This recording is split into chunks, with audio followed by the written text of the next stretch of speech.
एक चोर ने राजा के महल में चोरी की।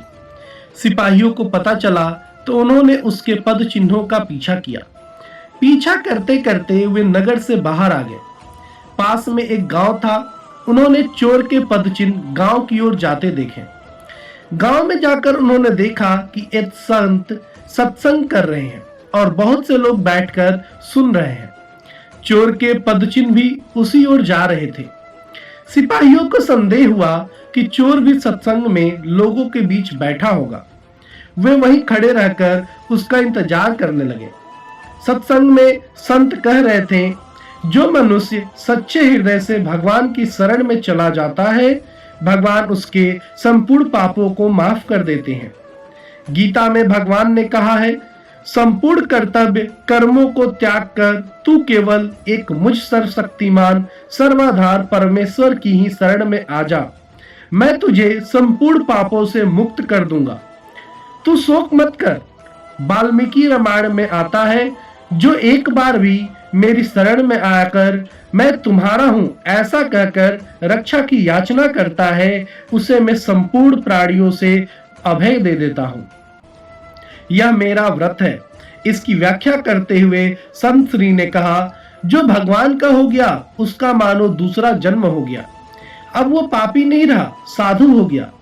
अगर कोई दुराचारी से दुराचारी भी अनन्य भक्त होकर मेरा भजन करता है तो उसको साधु ही माना जाना चाहिए, कारण कि उसने बहुत अच्छी तरह से निश्चय कर लिया है कि परमेश्वर के भजन के समान अन्य कुछ भी नहीं है। चोर वहीं बैठा सब कुछ सुन रहा था। उस पर सत्संग की बातों का बहुत असर पड़ा। उसने वहीं बैठे बैठे यह दृढ़ निश्चय कर लिया कि अभी से मैं भगवान की शरण लेता हूं। अब मैं कभी चोरी नहीं करूंगा। मैं भगवान का हो गया। सत्संग समाप्त हुआ। लोग उठकर बाहर जाने लगे। बाहर राजा के सिपाही चोर की तलाश में थे। चोर बाहर निकला तो सिपाहियों ने उसके पद चिन्हों को पहचान लिया और उसको पकड़ के राजा के सामने पेश किया। राजा ने चोर से पूछा, इस महल में तुम्ही ने चोरी की है? सच सच बताओ, तुमने चुराया धन कहाँ रखा है? चोर ने दृढ़ता पूर्वक कहा, महाराज, इस जन्म में मैंने कोई चोरी नहीं की। सिपाही बोला, महाराज, ये झूठ बोलता है। हम इसके पद चिन्हों को पहचानते हैं। इसके पद चिन्ह चोर के पद चिन्ह से मिलते हैं। इससे साफ सिद्ध होता है कि चोरी इसी ने की है।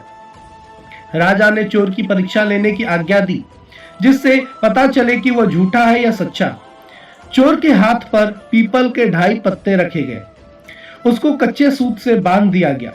फिर उसके ऊपर गर्म करके लाल किया हुआ लोहा रखा, परंतु उसका हाथ जलना तो दूर रहा, सूत और पत्ते भी नहीं जले।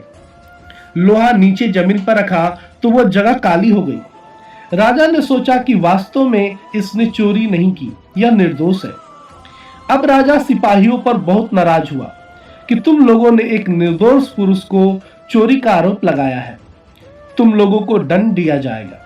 यह सुनकर चोर बोला, नहीं महाराज, आप इनको दंड न दे। इनका कोई दोष नहीं है। चोरी मैंने ही की थी।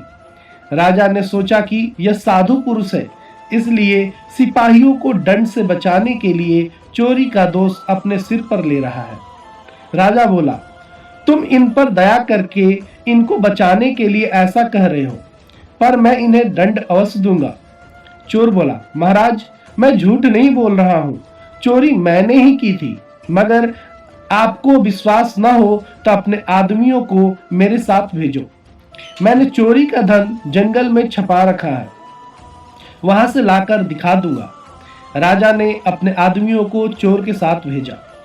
चोर उनको वहां ले गया जहां उसने धन छिपा रखा था, और वहां से धन लाकर राजा के सामने रख दिया। यह देखकर राजा को बड़ा आश्चर्य हुआ। राजा बोला, अगर तुमने ही चोरी की थी तो परीक्षा करने पर तुम्हारा हाथ क्यों नहीं जला? तुम्हारा हाथ भी नहीं जला और तुमने चोरी का धन भी लाकर दे दिया। यह बात हमारी समझ में नहीं आ रही है। ठीक ठीक बताओ, बात क्या है?